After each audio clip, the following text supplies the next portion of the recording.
अपने ही चंचल मन को अपने बस में करने की दृष्टि से साधना करते करते आज 683 दिन हो गए।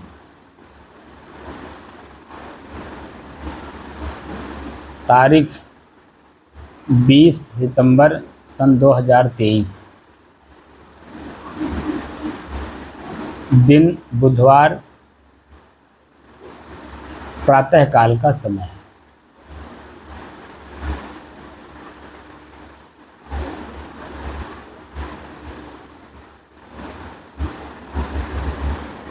जब मन शांत हो जाता है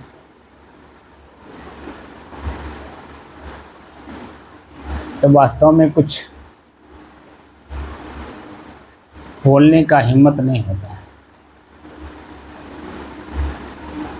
बोलने के लिए मन को जगाना पड़ता है। अब मन बिल्कुल शांत हो गया है।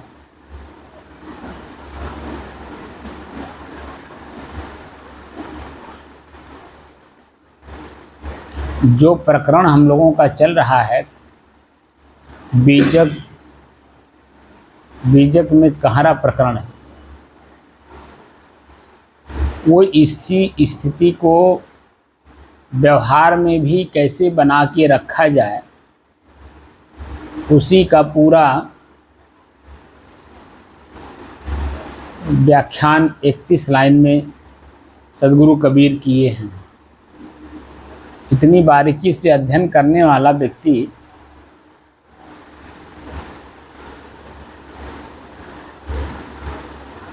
या तो हमने पतंजलि जी को देखा, जब मैं उसका पूरा अध्ययन कर रहा था सूत्रों का, तो उसमें हमने देखा कि एक एक सूत्र, एक एक सूत्र नहीं सूत, जैसे कोई चीज़ चलता हो तो एक ही सूत्र ऐसे चलता हो लगातार, ऐसे उन्होंने भी अपने ही मन की गति को कैसे पकड़ा जाए, कौन कौन सी वृत्तियां हमारे अंदर में जागृत होती हैं, शुभ है अशुभ है, लाभदायी है हानिकारक है, हर तरह की चीज़ों को एक एक करके देख करके उन्होंने बताया है। उसी तरह से सदगुरु कबीर को मैं देख रहा हूँ कि एक एक सूत्र चल रहे हैं कि अपने जीवन को जब एक बार मन पकड़ में आ जाए, मन की गति को पकड़ने की जो शैली है वो आपको जानकारी हो जाए, मन समझ में आ जाए मन है क्या, फिर जीवन ही आपका पूरा ये शरीर, मानव शरीर ही धन्य हो जाए।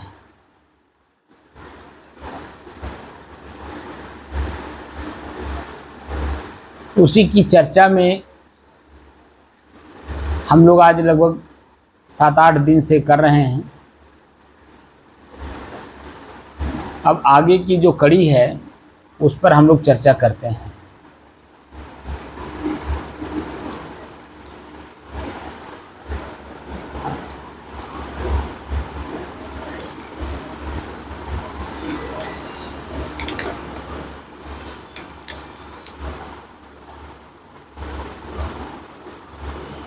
कल शाम को जो हमने चर्चा किया था वह 2 लाइन थी।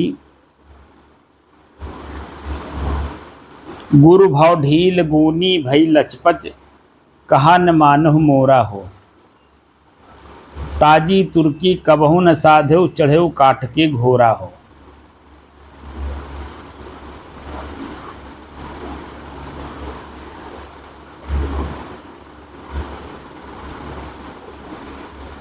अब 3 लाइन शेष बचे हैं।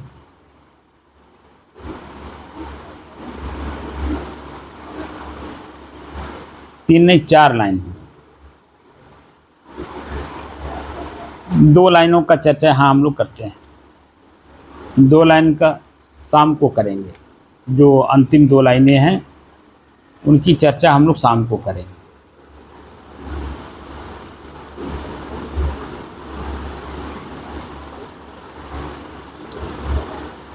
ताल झांझ बल बाजत आवे, कहरा सब कोई नाचे हो। जेहि रंग दुल्हा ब्याहन आए, दुल्हिन तेहि रंग राचे हो। ये 2 लाइनें हैं।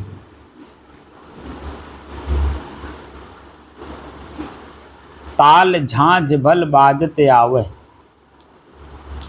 ताल झांझ अंग्रेजी में इंस्ट्रूमेंट कहते हैं, बजाने की वो बाजा हैं। मंजीरा, ताल माने मंजीरा होता है। मंजीरा का मतलब होता है घुंघरू, नुपुर, जो पैर में पहना जाता है।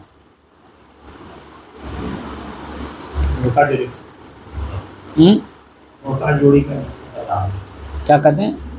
जोड़ी तो है, जो यहाँ पाँव में पहना जाता है, हैं? जोड़ी होता है, बड़ा बड़ा होता है। अच्छा हाँ, वो जो इस तरह से जो बजाया जाता है।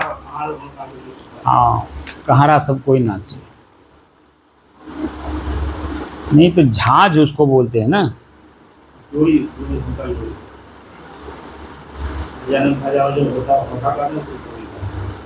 नहीं ताल किसको कहते हैं? मंजीरा। ये मतलब छोटा होता है और जोड़ी का बड़ा होता है, फूल का होता है, फूल का होता है। नहीं तो मंजीरा कोई अलग चीज़ है क्या? ये छोटा होता है। नहीं तो मंजीरा का मतलब दे रहा कांसे की कटोरियों की जोड़ी, जिसे ताल देने के लिए बजाते हैं। छोटे होते हैं वो। अच्छा अच्छा। और झांझ जो बड़े होते हैं।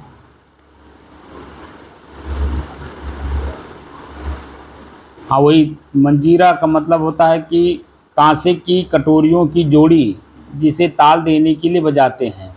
और झांझ का भी मतलब होता है कांसे के 2 तस्तरी जैसे टुकड़ों से बना मंजीरा जैसे बाजा।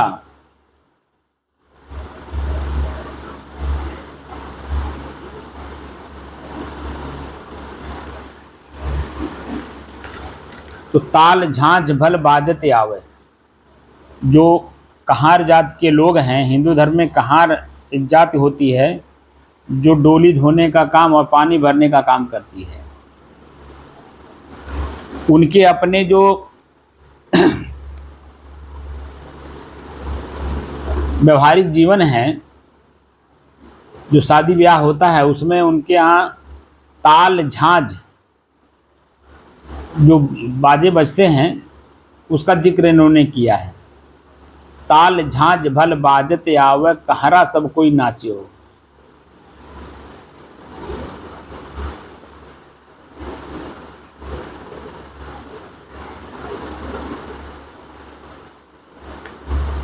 कहरवा ताल पर गाया जाने वाला दादरा, ये कहरा कहा जाता है।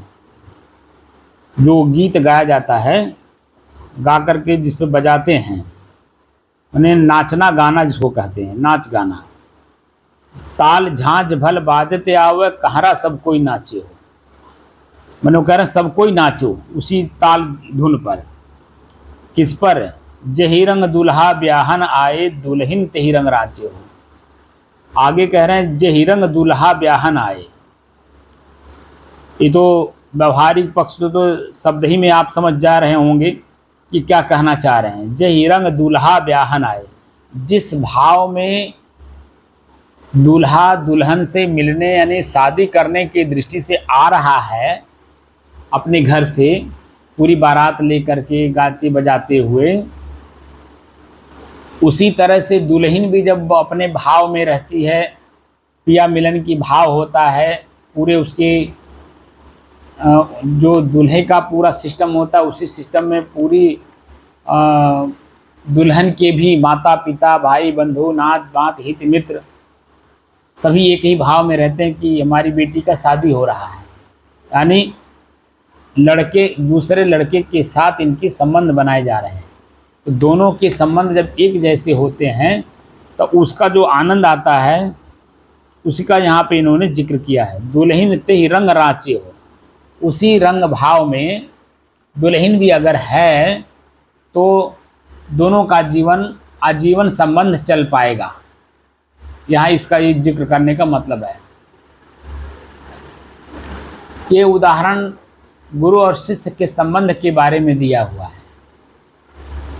जिस भाव में संत गुरु अपने रमे हुए हैं, अपने आप में रमे, अपने भावनाओं में, अपने स्वरूप स्थिति में रमे हुए हैं, उस स्वरूप स्थिति रूपी भावना में रंगने के लिए जो शिष्य आना चाहता है तो दोनों के संबंध आजीवन वैसे बने रहेंगे और दोनों की जिंदगी जो मानव शरीर है ये सार्थक हो सकती है और सार्थक होती भी हैं। जो लोग पूर्व में हो चुके हैं, कर गए हैं, उसी की चर्चा यहाँ कर रहे हैं कि गुरु और शिष्य जिस भाव में गुरु हैं उस भाव को, उस क्रियाकलाप को, उनके विचारों को, उनके चिंतन को, उनके आचरण को शिष्य पहले देखता है, जानता है, समझता है। उसके बाद जब पूरा समझ जाता है कि किस भाव में ये रमे हुए हैं, उसी भाव में रमने के लिए जब अपने अंदर में भाव उत्पन्न करता है, तब गुरु के एक एक शब्द पर शिष्य पूरा रिसर्च करता है, यानी अंदर में अपने अंतःकरण में खोज करता है कि जो वाक्य कह रहे हैं किस पॉइंट का ये वाक्य है। क्योंकि भीतर भी एक मंजिल है जिसमें हमें यात्रा करना होता है। जैसे बाहर का मंजिल चलने के लिए सड़क मार्ग है, रेल मार्ग है, हवाई जहाज मार्ग है, पैदल मार्ग है, उसी तरह से अंदर भी चलने के लिए दो क्षेत्र हैं, एक बाह्य क्षेत्र, एक आंतरिक क्षेत्र है। तो ये जो अध्यात्म है आंतरिक क्षेत्र है, उसे और आंतरिक क्षेत्र में जो मंजिल है हमारा, स्वयं को स्वयं के द्वारा स्वयं में स्थित होना, यानी स्वयं को प्राप्त करना, स्वयं को स्वयं के द्वारा स्वयं में ही खोज करके स्वयं को ही अपने आप में तृप्त कर लेना कि मैं यही हूँ, मैं इस रूप रंग का हूँ, देखने में ऐसे लगता हूँ।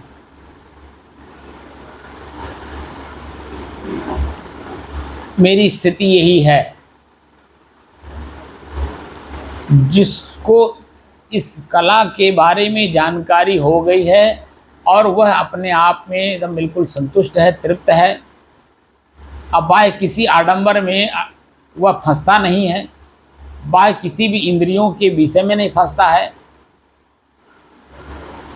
बाह्य किसी स्थान में नहीं फंसता है, अपने आप में बिल्कुल तृप्त रहता है।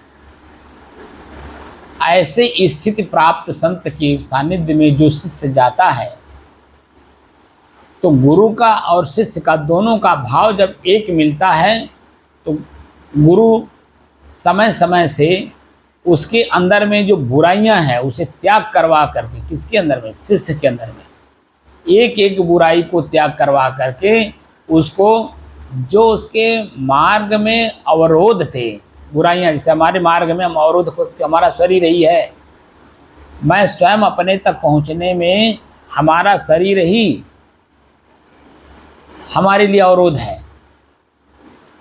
एक तो शरीर में भूख, प्यास, नींद, आलस्य, ठंडी, गर्मी, बरसात, ये दूसरे जो हमारी इंद्रियां हैं इनके विषय, इनके भोग।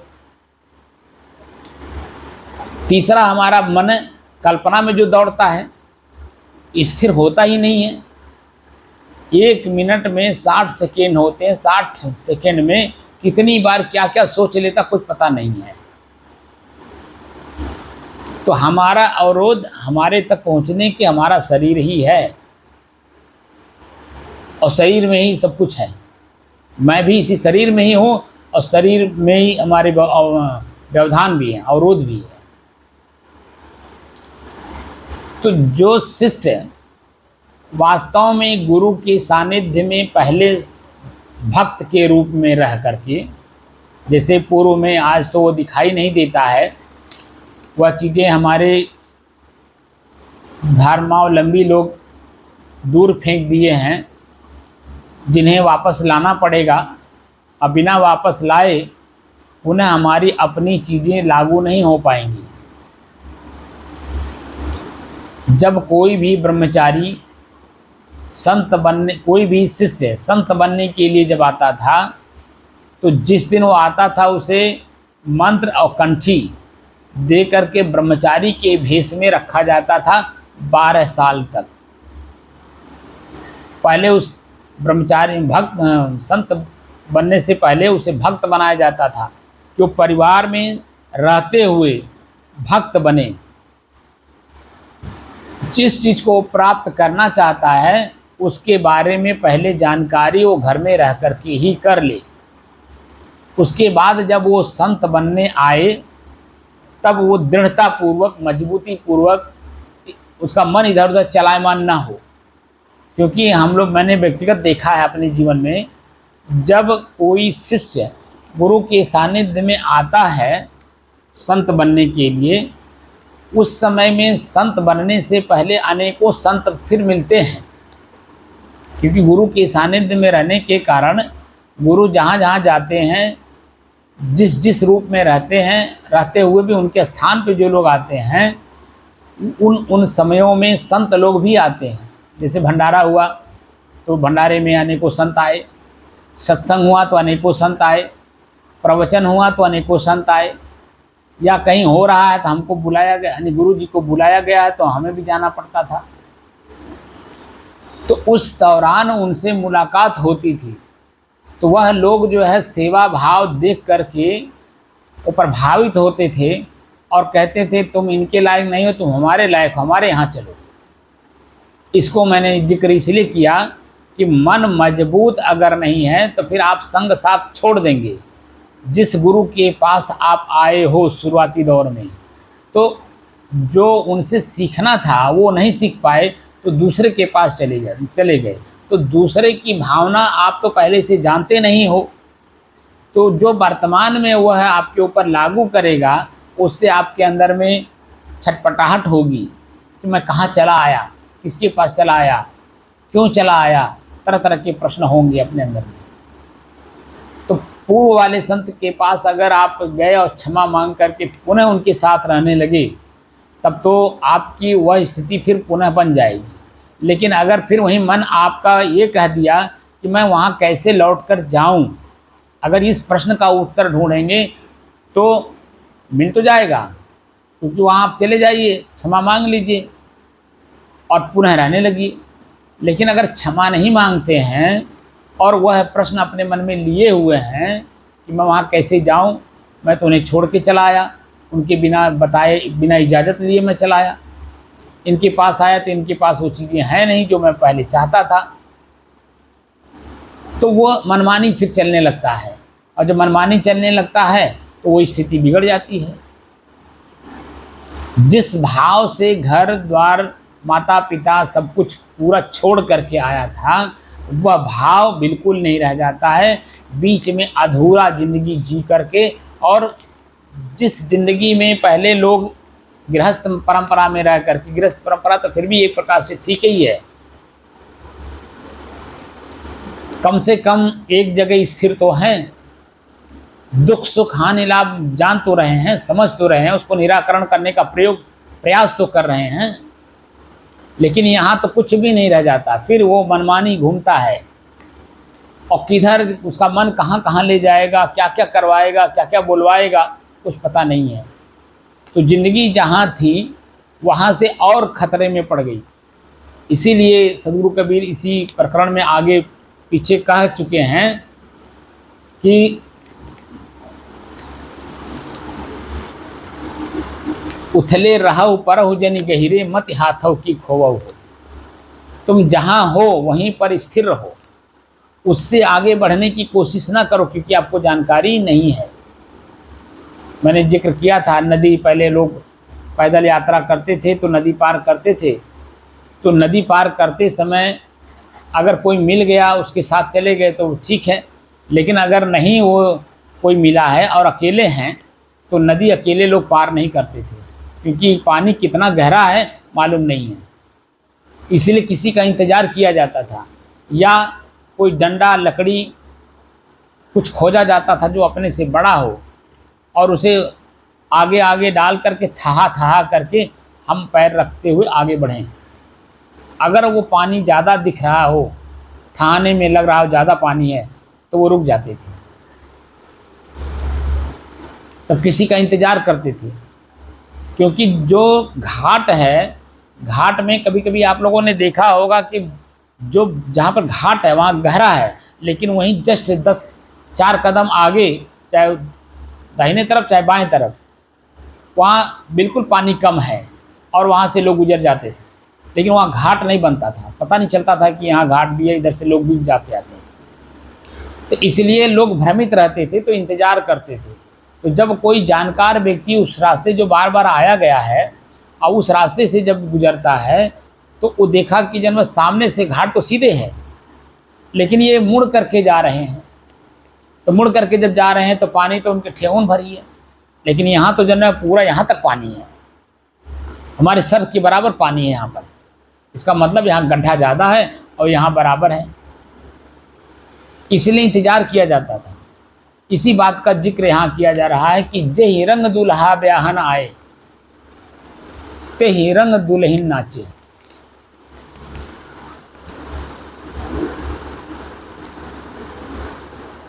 तो ताल झांझ का मतलब होता है ज्ञान, भक्ति, वैराग्य और समझ। ये जो इंस्ट्रूमेंट हैं, ज्ञान, पहले तो भक्ति, फिर ज्ञान, फिर वैराग्य, फिर समझ। वैराग्य के पहले समझ है, भक्ति, ज्ञान, समझ, तब वैराग्य। वैराग्य का मतलब जीवन में किसी से ना बैर रह जाए, ना किसी के प्रति आसक्ति यानी मोह रह जाए। अपनी जो जिंदगी है वह स्वयं हम जीने में सफल हों, सक्षम हों, ताकतवर हों, बलवान हों, क्योंकि हमारे हाथ, पैर, आँख, नाक, कान, दिल, दिमाग सब कुछ दुरुस्त है। समय समय से हम इनका प्रयोग अपने जीवन के सुचारू रूप से चलाने के लिए सक्षम हैं। हम किसी से गिलास, जब तक हमारा हाथ हिल रहा है, पैर चल रहा है, दिल दिमाग सही है, हम किसी से एक गिलास पानी भी ना लें। मैं यहाँ देखता हूँ कि अभी जवान हैं, दौड़ करके दूसरे की सेवा कर सकते हैं, लेकिन मैं देखता हूँ स्वयं, मम्मी ज़रा पानी देना, पापा ज़रा ये काम कर देना, दीदी ज़रा ये काम कर देना। स्वयं उठ करके अपना काम स्वयं नहीं करते हैं। ये गिलास पानी भी लेना हो तो मम्मी को, दीदी को, पापा को, भाई को, यानी किसी और को कहते हैं। तो बताइए, वो जो पैर आपका है किस लिए बना है? सेवा के लिए बना है। हाथ क्यों, किस लिए बना है? सेवा के लिए बना है। स्वयं की सेवा स्वयं के द्वारा अगर करेंगे तो आगे चल करके आपको किसी का मुंह नहीं ताकना होगा। मुंह ताकने का मतलब किसी की आशा नहीं करना होगा कि कोई आएगा तब करेगा। स्वयं का सेवा स्वयं आज से ही प्रारंभ करिए, और जब तक शरीर में जान हो, ताकत हो, बल हो, दिल दिमाग सही हो, दुरुस्त हो, दूसरे की सेवा बल्कि अपने शरीर से कर दीजिए, लेकिन दूसरे से आशा मत करिए कि मुझे किसी की सेवा लेनी है, किसी से सेवा लेनी है। हाँ, खुदा न खास्ता जब शरीर बिल्कुल डैमेज हो जाएगा, आँख से दिखाई नहीं देगा, पैर से चल नहीं सकते हैं, हाथ हिल नहीं पाएगा, कान से सुनाई नहीं देगा, शरीर बिस्तर पर पड़ा होगा, उस समय में जो स्थिति होगी, जो सेवा करने वाले वर्तमान में होंगे वो सेवा कर देंगे आपका। लेकिन आपकी शांति की स्थिति आज से ही मजबूत होनी चाहिए कि ताकि बिस्तर पर भी पड़े हों हम अगर, तो हमारे अंदर में कोई चंचलता ना हो, मन हमारा इधर उधर ना भागता हो, मुंह से कोई ऐसी आवाज ना आती हो जो किसी को कष्ट हो। इस तरह से सारी व्यवस्थाओं को धीरे धीरे धीरे धीरे अपने बस में करने का प्रयास करिए कि ताकि इस शरीर को जब छोड़ें तो पीड़ा लेकर के न छोड़ें, प्रसन्न मुद्रा में शरीर छोड़ें, आनंद पूर्वक। कबीर साहब की वह साखी कुछ जीवन में चरितार्थ करते हुए शरीर छोड़िए कि जही मरने से जग डरे, मेरे मन आनंद, कब मरी हो कब पाई हो पूर्ण परमानंद। ये साधकों के लिए है, जो साधना करने वाले लोग हैं, जो अपने मन को अपने बस में करने के लिए तत्पर हैं, अपने आप को अपने आप में ही शांत करना चाहते हैं, स्थिर करना चाहते हैं, चंचल मन को एकाग्र करना चाहते हैं, उनके लिए ये वाणी कही गई है कि ताल झांझ एक इंस्ट्रूमेंट है बाहरी जीवन जीने के लिए। आजीवन किसी के साथ संबंध जो प्रथम बार बनता है उनके लिए, उसी तरह से ये जो हमारा आंतरिक जीवन है अपने आप से संबंध जोड़ने के लिए, उसके लिए जो इंस्ट्रूमेंट है वो है भक्ति, ज्ञान, समझ, वैराग्य। ये 4 इंस्ट्रूमेंट हैं आपके, और वह आपके जीवन को पूरा का पूरा बदल देंगे और अपने आप को अपने आप से ही संबंध बनवा देंगे।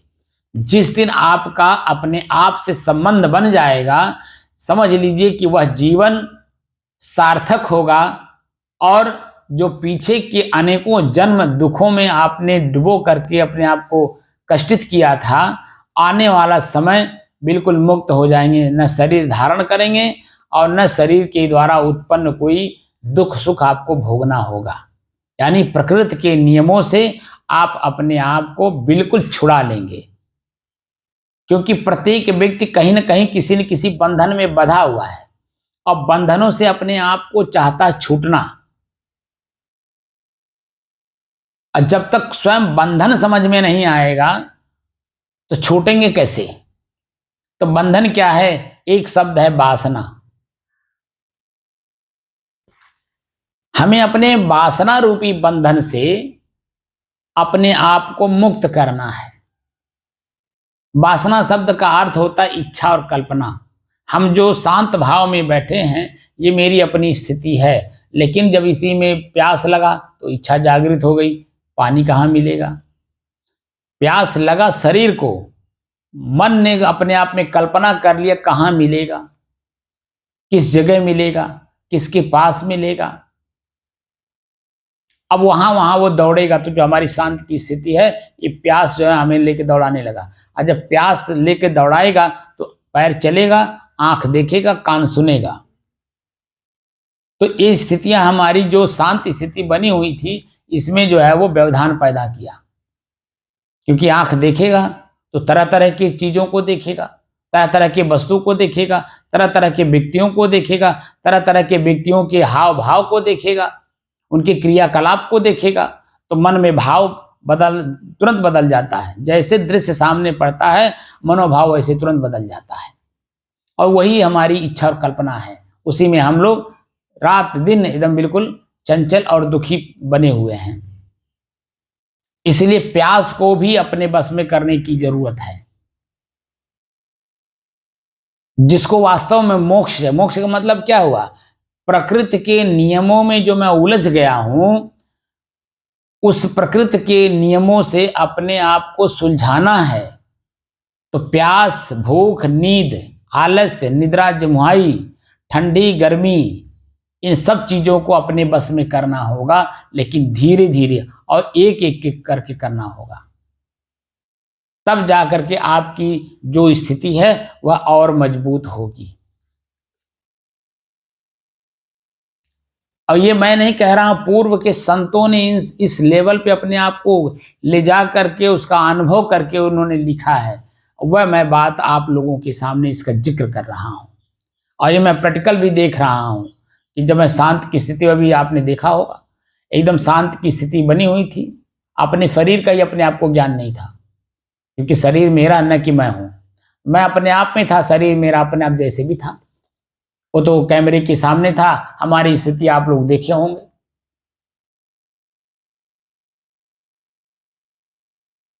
इसलिए अपनी जो वास्तविक स्थिति है, वास्तविक स्थिति तक पहुंचने के लिए हम लोग भक्ति, ज्ञान और वैराग्य धारण करते हैं, लेकिन समझ धारण नहीं करते हैं। यही हमारी सबसे बड़ी त्रुटि है। भक्ति का मतलब हम किसी के पीछे चल करके उनके कलाओं को सीखना चाहते हैं, ये हमारी भक्ति है। चाहे संत के पीछे जाएं, चाहे अफसर के पीछे जाएं, चाहे वकील के पीछे जाएं, चाहे डॉक्टर के पीछे जाएं, चाहे किसी एक कलाकार के पीछे जाएं।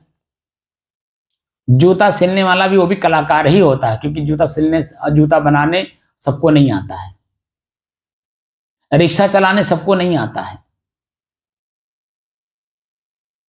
इसलिए वो भी एक कलाकार है। साइकिल चलाने भी सबको नहीं आता, सीखना पड़ता है, किसी दूसरे के द्वारा ही सीखा जाता है। जो व्यक्ति जिस कार्य में दक्ष है उसके प्रति अनुराग का होना भक्ति है, कि उसकी कला हम सीख लें। तो भक्ति अगर संत का करते हैं तो अपने आप की वो भक्ति किए हुए है संत, तो अपने आप में स्थित है, शांत है, बिल्कुल मन की कोई चंचलता नहीं है, इंद्रियों की कोई विषय उसके जीवन में प्रभावित नहीं करती है। तो वो प्रभाव देख करके व्यक्ति विशेष चाहता है कि इनकी स्थिति हमको भी प्राप्त हो। भक्ति तो करता है लेकिन उनकी बात नहीं मानता। ज्ञान करता है, यानी वेद पढ़ लेगा, शास्त्र पढ़ लेगा, कुरान पढ़ लेगा, बाइबिल पढ़ लेगा, अन्य जो ग्रंथ, जो धर्मावलंबी लोग हैं वो जो भी आपको प्रार्थना करने के लिए, प्रेयर करने के लिए, पूजा पाठ करने के लिए जो कुछ भी आपको दिए वो सब आप पढ़ेंगे, वो ज्ञान में आता है। ज्ञान का मतलब जानकारी। लेकिन जो वास्तविक स्थिति है, प्रैक्टिकल करने वाली, प्रज्ञा जगाने वाली, अनुभव करने वाली, उस कार्य को आप नहीं करोगे, क्योंकि वहां पलथी मार के बैठना होगा, आंख बंद करना होगा, कान बंद करना होगा। शरीर के जितने भी पार्ट्स हैं इनकी सारी क्रियाओं को रोकना होगा। मन की चंचलता जो बहुत बार सोचता है, बहुत बातें ख्याल में लाता है, पूर्व की बातें, वर्तमान की बातें, भविष्य की बातें जो मन में भरी पड़ी हैं, इनको सबको पहले एकाग्र करना होता है कि मैं क्या काम करने के लिए बैठा हूं। तो जो संसाधन बताए जाते हैं मन को एकाग्र करने के लिए, शरीर को स्थिर करने के लिए, उन संसाधनों का प्रयोग ही नहीं करता है व्यक्ति, तो ज्ञान प्रज्ञा में बदलेगा कैसे? तो सिर्फ थ्योरी रह जाती है। तो वो खाली याद कर लिया, बुद्धि में जचा लिया और बस दूसरे को सुनाता रहता है। अपने आप उस लेवल पे ले जाके खड़ा नहीं करता है प्रयोग करके, लेकिन दूसरे को चाहता ये हो जाए, हमको ना होना पड़े, लेकिन ये हो जाए। तो जब हम नहीं होंगे तो मेरा बताया हुआ मार्ग दूसरा कैसे अनुसरण करेगा? क्योंकि सामने वाला भी तो वही है जो आप हो। इसीलिए द्वंद्व, इस समय अध्यात्म में भी द्वंद्व चल रहा है। कोई किसी की बात सुनने वाला नहीं है, करने वाला नहीं है, प्रज्ञा जगाने वाला कोई नहीं है। बस खाली दूसरे को उपदेश दे दें, उसका जीवन कल्याणमय हो जाए, लेकिन मेरा जीवन कल्याणमय हुआ कि नहीं हुआ इससे कोई मतलब नहीं। सबसे पहले बुद्धिमान वह व्यक्ति है इस मानव शरीर में जो अपना स्वतः का सारा काम निपटा लेता है, तृप्त हो जाता है, संतुष्ट हो जाता है, स्थिर हो जाता है और उसमें अपने आप में बिल्कुल परिपक्व हो गया हो। तब जब दूसरे को कोई अगर पूछने आता तब वो बताता है, अन्यथा अपने आप में शांत रहता, अपने काम में लगा रहता है। वह जो दूसरे को उपदेश देता, जैसे मैं आपको दूसरे उपदेश दे रहा हूं, मैं भी अगर अपने आप में परिपक्व नहीं हूं तो मेरा असर, ये जो मैं जानकारी आप लोगों को मैं दे रहा हूं वीडियो के माध्यम से या बोल करके, पढ़ करके, सुना कर, जैसे भी दे रहा, इसका प्रभाव आप पर नहीं पड़ेगा। तो मैं गारंटी के साथ कहता हूं, क्योंकि खाली थ्योरी से बात नहीं बनती। साथ में रह करके देखिए, साथ में प्रैक्टिकल करिए हमारे, तब जो चीजें शुरुआती दौर से लेकर के, क्योंकि मैं अब तो 35 साल इस जीवन में आए हो गया, बहुत चीजों को पकड़ते छोड़ते मैं इस लेवल पे आया हूं। तो जो चीजें मैं छोड़ चुका हूं वो चीजें आप नहीं देखेंगे मेरे जीवन में, तो आप करते हुए अपने आप में देखेंगे तो ये देखेंगे कि इनमें नहीं है, तो आपके मन में कल्पना होगी। लेकिन मेरे से जब पूछेंगे तो मैं बताऊंगा ना कि मैं इस पॉइंट पे कभी था और मैं उसमें आसक्त नहीं हुआ। अभी आप आसक्ति है आपके अंदर में, इसको भी पूर्ण करिए। पूर्ण करने के बाद पूरा अनुभव कर लीजिए, और उसकी जो वास्तविक स्थिति है, लास्ट में जो शेष बचेगा वो एक शब्द बचेगा कि इससे भी हमें तृप्ति नहीं मिलेगी। तो तृप्ति मिलेगी कहां? तो फिर अगला स्टेप पकड़ेंगे। जैसे हमें छत पे चढ़ना है तो छत की ऊंचाई जैसी हो तो सीढ़ी उसी तरह से काटा जाता है, सीढ़ी डंडा, और सीढ़ी पर, प्रत्येक सीढ़ी पर एक एक पैर रख करके हमें चढ़ना होता है। अगर सीढ़ी मजबूत है और पैर मजबूती से रख करके आप चढ़ रहे हैं तो एक एक सीढ़ी आप पैर रखेंगे, फिर उसे छोड़ते आगे बढ़ेंगे, क्योंकि आपका लक्ष्य सीढ़ी नहीं है, आपका लक्ष्य छत है। तो एक एक सीढ़ी पर एक एक पैर रखते हुए, पैर भी रखेंगे लेकिन छोड़ेंगे भी। एक सीढ़ी पे पैर रखें, दूसरे सीढ़ी पे रखने के लिए दूसरा पैर उठाएंगे तो इस पैर को ऊपर उठाना होगा।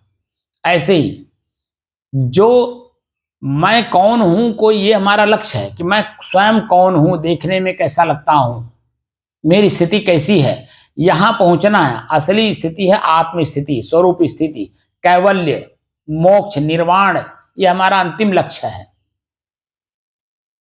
और अंतिम लक्ष्य तक जाने के लिए शुरुआत कहीं ना कहीं से करना होगा। तो भक्ति से शुरू करेंगे और भक्ति में ज्ञान प्राप्त करेंगे। जानकारी, ज्ञान का मतलब जानकारी, एक एक जानकारी, सुबह कब उठना चाहिए, कैसे उठना चाहिए, उठ करके क्या क्या करना चाहिए, करने के बाद फिर अगला कार्यवाही दिन की कैसे करनी चाहिए, किस भाव में करना चाहिए, किस रूप में करना चाहिए, किसके साथ कैसा व्यवहार करना चाहिए। प्रथम माता मिले तो उसके साथ कैसा व्यवहार करना चाहिए, पिता मिले उनके साथ कैसा व्यवहार करना चाहिए, बहन मिले, भाई मिले, चाचा मिले, पत्नी मिले, बच्चे मिले, उनके साथ कैसे कैसे व्यवहार करना है। अब व्यवहार करते हुए फिर शाम भी होना है, शाम को फिर उसी बिस्तर पे वापस आना है। तो वापस उसी बिस्तर पे जब आएंगे तो जिस भाव से मैंने बिस्तर को छोड़ा था उसी भाव में हूं या उससे अलग हूं मैं, ये पूरा कैलकुलेशन करना होता है। तब जाकर के आपकी जिंदगी धीरे धीरे सुधरती है, क्योंकि ज्ञान खाली थ्योरी है, उसको प्रैक्टिकल भी करना पड़ता है, जीवन में आचरण भी करना पड़ता है, तब जाकर के आप अपने तक पहुंचेंगे। क्योंकि वहां पढ़ेंगे ना, मुझे ये करना है, गुरु जी ने बताया है कि सुबह उठिए तो सबसे पहले आंख बंद ही रहे, पहले बिस्तर पे बैठ जाइए, दोनों हाथ मलिए, गर्म हो जाए, आंख पर लगाइए, फिर जब आंख गर्म हो जाए उसके बाद तब धीरे धीरे आंख को खोलिए। तो पृथ्वी माता को प्रणाम करिए पहले, फिर तब पैर नीचे रखिए। अगर आपको फ्रेश होने का भाव नहीं है तो तुरंत जाकर के माता और पिता को पहले प्रणाम करिए। गीता, उसमें रामायण में गोस्वामी तुलसीदास जी ने लिखा है, प्रातः काल उठकर रघुनाथा, मात पिता गुरु नाम ही माथा। ये लाइन दी हुई है, यहीं से शुरू करिए। और जो लोग जो बातें कहें सिरोधार्य करिए, उनकी बातों को अक्षरशः स्वीकार करिए। क्योंकि कोई भी व्यक्ति अपनी अंदर की भावनाओं को शब्द में ही बोलता है, उसके शब्द को पूरा का पूरा सुनने का प्रयास करिए। तो जब मन शांत रहेगा तभी तो सुनेगा, और जब सुनेगा तभी तो उनकी भावनाओं को समझेगा, और जब उनकी भावनाओं को समझेगा तभी तो उसके हिसाब से कार्य करना है कि नहीं करना है, दोनों स्थिति आएगी। अगर कर दिए तो जो उसका परिणाम है उसको आप भोगना ही पड़ेगा, अगर नहीं किए तो उसका परिणाम आपके सामने आएगा नहीं। तो उस स्थिति में आपका मन बिल्कुल शांत स्थिति में रहेगा। यह स्थितियां यहीं से शुरू करनी होगी। तो अक्षरशः बात गुरु की शिष्य को मानना होगा, तब जाकर के मैं कौन हूं का परिचय होगा। और अभी धीरे धीरे धीरे धीरे 12 साल के समय लग जाता है, 1-2 दिन का समय नहीं लगता इसमें, 12 साल का। क्योंकि मैं जो अंदर पहले कबाड़ भर रखा हूं, मैं उसी कबाड़ को ही सब कुछ मान लिया हूं, यही सब कुछ है, बाकी सब बेकार है। लेकिन जब परखत खरी परखावत खोटी जब स्थिति आती है, तब समझ में आता है कि ये तो मैंने जो कुछ भी कबाड़ रखा हूं, जो कुछ मैं अंदर रखा हूं, ये सब कबाड़ है, वास्तव में कबाड़ है। और ये कबाड़ ही मुझे दुख दे रहा है। और इसी कबाड़ को जब तक हम निकालेंगे नहीं, हम हल्का होंगे नहीं। मैं और मेरे के अंदर जो व्यवधान है वो मात्र एक तृण है, तिनका है, और वो है वासना। वासना निवृत्ति कर दीजिए, मैं स्वयं में समा जाएगा। ये जो मेरा जो है ये बिल्कुल खत्म हो जाएगा, स्वयं में स्वयं समा जाएगा। अब वासना है प्रकृति, प्रकृति में ही माटी पानी आग हवा आकाश है, और वह अपने आप में वो चल रहा है, धीरे धीरे धीरे धीरे अपना वो बदलता रहता है, क्षण क्षण बदलता रहता है, पल पल बदलता है, तिल तिल बदलता है, सुत सुत बदलता है, कण कण बदलता है। तो परिवर्तनशील संसार को मैंने जो अंदर डाल लिया है, स्थिर कर लिया है, उसे हमें बाहर निकालना होगा। लेकिन कैसे? देखकर, जानकर और समझकर, तब जाकर के हमारी स्थिति वो स्थिति बनेगी जो यहाँ सदगुरु कबीर पूरी बात 2 लाइन में कह दिए। ताल झांझ भल बाजत आवे, कहरा सब कोई नाचे हो, जही रंग दुल्हा ब्याहन आए, दुल्हन तही रंग राचे हो। यहाँ दूल्हा और दुल्हन का जो संबंध है, गुरु और शिष्य का संबंध है। दूल्हा अपने मस्ती में, अपने रंग में है, पूरी बारात लेकर के आ रहा है। अगर दुल्हन भी उसी भाव में है, तब दोनों का संबंध बनने में कोई दिक्कत परेशानी नहीं होती है। सभी लोग उसका आनंद लेते, भोजन करते हैं, बैंड बाजा बजता है। वही तो जो ताल झांझ की बात कर रहे हैं ना, पूरा उमंग उत्साह, नाचना गाना, प्रसन्नचित आनंदित, खूब लुटाएंगे, लेंगे देंगे, सब काम करेंगे, कोई कहीं वहां दुखी नहीं रह जाएगा। लेकिन जब दोनों के मन के अंदर में अंतर्द्वंद्व है, तो वो जो आपका नाच गाना है सब बेकार हो जाएगा। जो संबंधी लोग आए हुए हैं, वो लोग भी खिन्न होकर के चले जाएंगे, यानी पूरा सिस्टम ही खराब हो जाएगा। इसलिए जिस भाव में गुरु हैं, उसी भाव में अगर रमना हो, तब तो उनसे अपना संबंध जोड़िए। अन्यथा ये बीच की कड़ी बिल्कुल ही मत जोड़िए, नहीं तो जहां आप थे उससे भी नीचे, कई गुना नीचे चले जाएंगे। क्योंकि कहा गया है कि जान जान नर करत ढिठाई, आ ताको काल घसीटत जाई। काल माने वासना, इच्छाएं, कल्पनाएं, इंद्रियां, शरीर आपको अपनी तरफ खींचते हुए चली जाएं। तो जहां आप थे उससे भी नीचे, कई गुना नीचे चले गए। उसका कोई हम लेवल नहीं बता सकते कि कई गुना गए, कितना नीचे जाएंगे आप पता नहीं है। क्योंकि जो मानव शरीर छूटेगा, अरे इस छूटने की तो बात ही छोड़ दीजिए, इसी शरीर में रहते रहते जितने देर मैं बोलता हूं या जितने देर आप लोग मेरे साथ बैठते हैं, उतने देर आपका मन बिल्कुल शांत रहता है। आंखें बंद है, कान सुनता नहीं है बाहर की कोई बात, पैर चलता नहीं है, जीभ स्वाद लेता नहीं है। देखिए बिल्कुल शांत स्थिति बनी हुई है। अभी जैसे ही मेरे पास से उठ करके घर की ओर आप लोग चलेंगे, पूरी की पूरी प्रक्रियाएं आपकी बिल्कुल, ये जो वर्तमान की है, ध्वस्त हो जाती है। आपकी वासनाएं, इच्छाएं, कल्पनाएं आपको अपने आप ले जा करके दुख और पीड़ा में लिप्त कर देती हैं, लिपायमान कर देती हैं, उसी में लभेड़ देती हैं।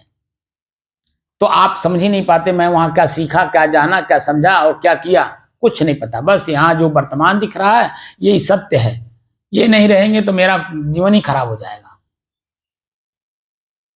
मेरा काम कौन करेगा, ये कौन करेगा, वो कौन, बस उसी में उलझा दिया आपका मन।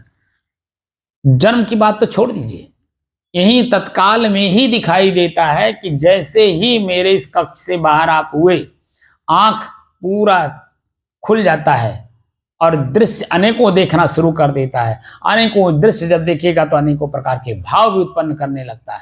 तो जो वर्तमान की स्थिति है सब ध्वस्त हो जाता है, शांत की स्थिति सब अशांति में बदल जाता है, यानी दुख पीड़ा में बदल जाता है। तो इसलिए जो सदगुरु कबीर कह रहे हैं, जिस भाव से संत रहते हैं उसी भाव में अगर आप रम गए हैं तो वास्तव में रम जाइए, ताकि ये जो जीवन है इसको सार्थक करिए। इसी बात को यहाँ कहते हैं। यहीं पे मैं इसको विराम देता हूँ, अब बाकी फिर शाम को चर्चा करेंगे। वह है नौका अछत खेवय नहीं जाने, कैसे के लगबे उतीरा हो, कहाँ कबीर राम रस माते, जुल्हा दास कबीरा हो। कह रहे हैं मैं तो तुम चाहे करो चाहे ना करो, हमारे से कोई फर्क नहीं पड़ता है, लेकिन मैं जब राम में रम गया हूं, अपने आप को छोटा बन करके कहना, वास्तव में जो थे वही उन्होंने कहा भी, जुल्हा दास कबीरा हो। मैं जिग जुलाहे का लड़का हूं, अदास हूं, सेवा करने के लिए मौका मिला है, कपड़ा बुनूंगा, भरण पोषण करते हुए अपना जीवन यापन करूंगा। हमें आपके महल से और आपके धन संपत्ति से क्या मतलब है? हमारे पास अभी हमारा सब कुछ तंदुरुस्त है, हाथ पैर आंख नाक कान, क्योंकि मुझे अपने शरीर का भरण पोषण करना है। तो शरीर मेरा है न कि आपका, तो मैं अपने शरीर का भरण पोषण अपने शरीर के द्वारा ही शुद्ध रूप से उपार्जन करके मैं इसका भरण पोषण करूंगा, इसी के द्वारा इसी का भरण पोषण करूंगा, न कि इसका भरण पोषण किसी दूसरे के द्वारा करूं। क्योंकि दूसरा कोई करेगा तो उसकी भी कुछ इच्छाएं होंगी, मुझसे कुछ प्राप्त करना चाहेगा, और मेरे पास उसके देने के लिए कुछ है ही नहीं, सिर्फ ज्ञान और आचरण के अलावा। तो वो बेचारा दुखी रहेगा, तो पता चला मुझे उसके दुख को निपटारा करने के लिए पुनः जन्म लेना पड़ेगा। तो हम तो मुक्त होना चाहते हैं, तो इसीलिए अपने शरीर का कारोबार जितना भी है, जब तक कि शरीर, और कबीर साहब ने इसी बीजक में कहा भी है कि जौलों कर डोले पग उचाले तौलों आस न कीजे। जब तक कर माने हाथ, जौलों कर डोले पग उचाले, पग माने पैर, पग उचाले तौलों आस न कीजे। किसी की भी आशा मत करिए कि कोई हमको एक गिलास पानी देगा, कोई गिलास हमको एक कप चाय देगा, मैं इन्हीं के लिए सब कुछ कर रहा हूँ, ये वो दुनिया भर का जो बवाल मन में है वो सबको ध्वस्त कर दीजिए। जब तक अपना शरीर है, तंदुरुस्त है, फुर्तीला है, काम करने लायक है, तो स्वयं का काम स्वयं स्वयं करते रहें। बल्कि समय मिल जाए तो दूसरे का भी सेवा कर दीजिए, ये आपके लिए उपयुक्त है, लेकिन दूसरे से सेवा लेने का काम न करिए। यहाँ मैं एक उदाहरण आपको महाभारत काल का दूंगा। जो सीरियल चल रही थी महाभारत की, उसमें मैंने जब भीष्म पितामह अंतिम युद्ध लड़ने जाते हैं, तो अंतिम युद्ध के पहले अंतिम शाम को रात्रि में जितने उनके सेवक होते हैं सबको बुलवाते हैं। अब बुलवा करके सबको जो उनके पास संसाधन उस समय रहते हैं, सोना चांदी हीरा मोती जो कुछ भी रहता है, सबको दे दे करके थाली में, चांदी का थाली पारितोषिक रख करके, वस्त्र रख करके उनको दे करके विदा कर देते हैं उसी रात में ही। क्योंकि उनको मालूम है कि कल का दिन मैं लौट करके नहीं आऊँगा, ये तो मुझे पता है। इसलिए वो सबको अपने आप से मुक्त कर देते हैं। और वहाँ वो लोग कहते हैं ये क्या हो रहा है, आश्चर्य में पड़ जाते हैं। तो वो लोग वो कह के जाते हैं, भैया हमारा आपका संबंध इतना ही था, अब इसके आगे हमारा आपका संबंध नहीं रह जाएगा, इसलिए आप लोग अब अपना स्वतंत्र जिंदगी जीने का प्रयास करिए। ये आज तक मेरे बंधन में आप लोग थे, मैंने अपने बंधन से आपको मुक्त किया और आपको स्वतंत्र और श्रवस कर दिया। अपनी ज़िंदगी स्वयं आप लोग जीने का प्रयास करिए। ये मैंने उदाहरण वहाँ देखा है। तो जो भी वास्तव में ज्ञानी होगा और उस लेवल का होगा, वह वास्तव में अपने इंद्रियों के विषय, उनके भोग को सबको मुक्त कर लेगा अपने आप से। अब बाहर के जो लोग हैं उनको तो मुक्त ही कर देगा। जैसे हमने अभी महाभारत का जिक्र किया भीष्म पितामह जी का, उन्होंने करके गए, और ये प्रत्यक्ष हमने देखा है उस सीरियल के अंदर में। तो जो रामानंद जी बनाए महाभारत, रामानंद जी नहीं, वो B.R. चोपड़ा, तो बहुत समझदारी के साथ उन्होंने किया है। एक एक कलाकारों की कलाकारी जो है उन्होंने दिखाया, हूबहू दिखाया है, वास्तव में प्रभावित करने वाली चीज़ें। लेकिन उन्होंने वही चीज़ें रखा जो पूर्व में हो चुकी हैं, जो उनके समझ में रहा। तो समझ में हमको भी आया कि ये वास्तव में सही चीज़ है, इसलिए मैंने जिक्र कर दिया। लड़ाई का और किसी चीज़ का मैंने जिक्र नहीं किया, लेकिन इस भाव का मैंने जिक्र किया क्योंकि ये ऋषि महर्षि संत महात्मा अपने पूरा करके गए हैं, इसलिए वो लोग मुक्त हैं। उनके ऊपर कोई टिप्पणी करना ये तो मेरी अपनी अज्ञानता मानी जाएगी। और मैं तो बहुत छोटा चीज़ हूँ, अभी उन चीज़ों को प्रयास कर रहा हूँ समझने के लिए। और जिस दिन समझ पूरी हो जाएगी उस दिन मेरी आवाज़ बंद हो जाएगी और मैं अपने आप में शांत हो जाऊंगा, शरीर छोड़ दूंगा। लेकिन अभी मैं समाज का रोटी खा रहा हूँ, समाज के स्थान पे रह रहा हूँ, समाज का सारा कपड़ा पहन रहा हूँ, सब कुछ समाज दे रहा है मुझे, मैं समाज का सब कुछ उपयोग कर रहा हूँ। तो मेरा कर्तव्य बनता है कि समाज की दृष्टि से समाज के लिए कुछ हमें भी करना चाहिए।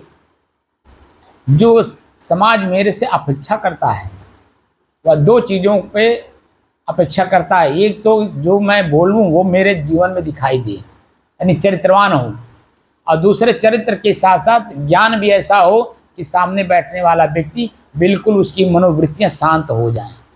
दो ही चीज़ चाहता है, ज्ञान और शांति, और बाकी कुछ नहीं चाहता। और आप पे तो इतना विश्वास करता है कि उसका कोई सीमा नहीं है। तो विश्वास को विश्वास बनाए रखना ये हमारा कर्तव्य भी बनता है। इसलिए मैं मेरे अंदर में जो क्षमता है समझने की, और समझ जो मेरे अंदर में बढ़ी है, उसी समझ का मैं आप लोगों के सामने उपयोग कर रहा हूँ। बाकी तो आप लोग ज़्यादा समझदार हैं, मैं तो अभी समझदार बनने के लाइन में लगा हूँ। मैं तो अभी नहीं हूँ कि मैं पूरा समझदार हो गया हूँ, समझने का पूरा प्रयास कर रहा हूँ। बाकी आप लोग भी अगर जो ना समझ लोग हैं, अगर हमारे साथ हम जैसे हम यात्रा में हैं, आप भी मेरे साथ चलेंगे तो यात्रा भी रास्ता भी कट जाएगा, मंजिल भी मिल जाएगी, पता भी नहीं चलेगा। तो साथ साथ इसीलिए मैं आप लोगों को साथ लेके चलने का प्रयास कर रहा हूँ। बाकी जो और चीज़ें हैं शाम के समय उसकी जिक्र करेंगे। जो अंतिम दो लाइनें हैं, साहेब बंदे साहेब,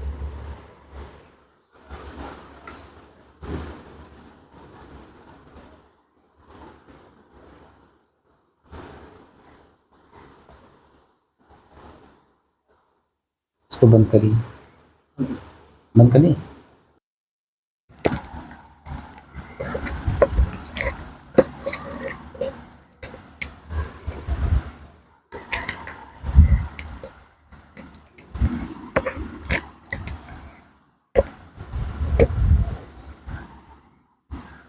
बहुत महत्वपूर्ण शब्द हैं जो सदगुरु कबीर कह गए हैं। हम उनको पढ़ना नहीं चाहते, जानना नहीं चाहते, समझना नहीं चाहते, बस खाली उनके शब्दों को गाते भर हैं। तो गाने मात्र से तो कुछ होता नहीं है।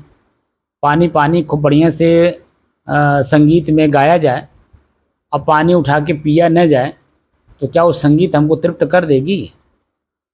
क्यों चौधरी साहब, क्या वो पानी गीत में हम गा करके उसे पीना चाहें और पानी उठा के न पीना चाहें तो क्या हमें तृप्त कर देगा? करता है, वो उसका प्रॉपर्टी एक करता है। जैसे अगर हम नदी के किनारे जाएंगे, पानी पिए या न करें, लेकिन वो वातावरण को अगर शीतल किया हुआ है तो हमको भी मैं अंदर की बात कह रहा हूँ। वो तो ऊपर से एहसास कराएगा ना। जो त्रिखा हमारी है प्यास की, क्या वो तो पास में जाने की बात आप कर रहे हैं ना। मैं कह रहा हूँ जैसे यहीं हम लोग बैठे हैं, ना नदी के पास गए, ना कुआं के पास गए, ना तालाब के पास गए, ना नल के पास गए, यहाँ तक कि जहाँ पानी रखा हुआ किसी बर्तन में वहाँ भी नहीं गए, और यहीं खाली हम गा गा करके पानी पीना चाहें तो पी पाएंगे? क्या तृप्ति मिलेगी? हमारी त्रिखा बुझेगी? मैं बात यहाँ किया। उसमें एक चीज़ है, जैसे जो पानी पीते हैं तो पानी पीने का जो है हमारे शरीर का जो है, मतलब जो तृप्ति पानी पीने में है वो पानी नाम सुन करके नहीं होता है। लेकिन जैसे पानी, जैसे अगर ये अनुभव किया है कि जैसे हम कहीं चल रहे हैं, अगर पानी हम पी नहीं रहे हैं, लेकिन अगर पानी पीने की लालसा अगर हमको मिल जाता कि आगे पानी मिले, तो बात हमारी आप समझे नहीं।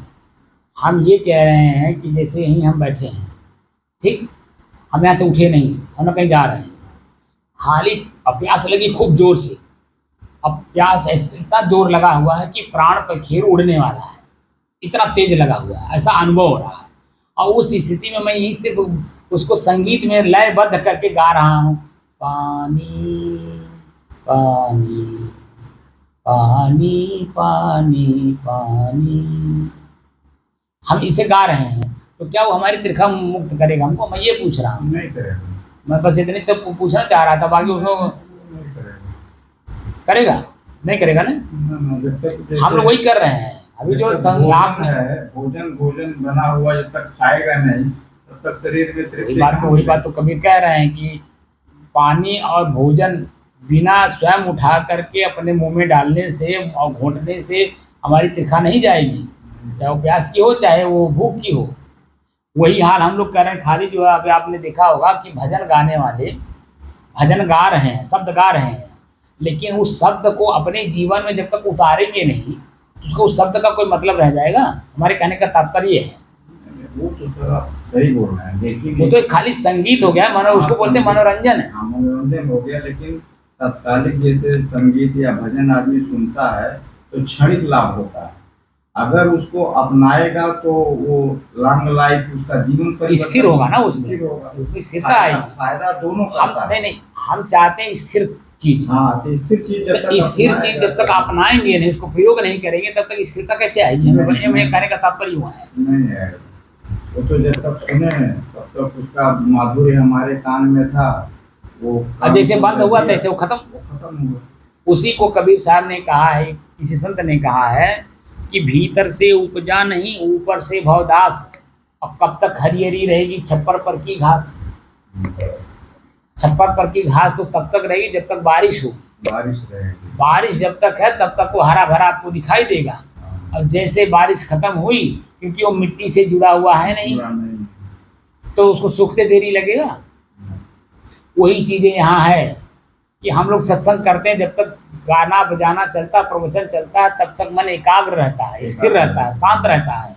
लेकिन जैसे ही यहाँ से उठ करके गए और उस शब्द को अपने मन में रख करके और जीवन में आचरण नहीं कर रहे हैं, तो तुरंत ही जन वो आपको ले जा करके दुख में डाल देता है कि नहीं?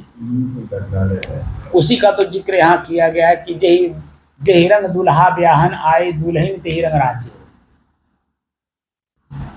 जब तक दूल्हा दुल्हन का भाव एक नहीं होगा, तो जो संबंध बनवाने वाले पारिवारिक सदस्य लोग हैं या गांव गढ़ी लोग हैं, नात बात हैं, हित मित्र हैं, उनकी भावनाओं में ठेस नहीं पहुंचेगा। अगर दोनों की भावनाएं एक हैं तो सभी लोगों, किसी के मन में कहीं किसी प्रकार का ठेस नहीं लगता है। बल्कि आपने देखा भी होगा कि किसी के कपड़े पे दाल गिर गया, कपड़ा खराब हो गया, तो 1500 का उसका नुकसान हुआ कि नहीं?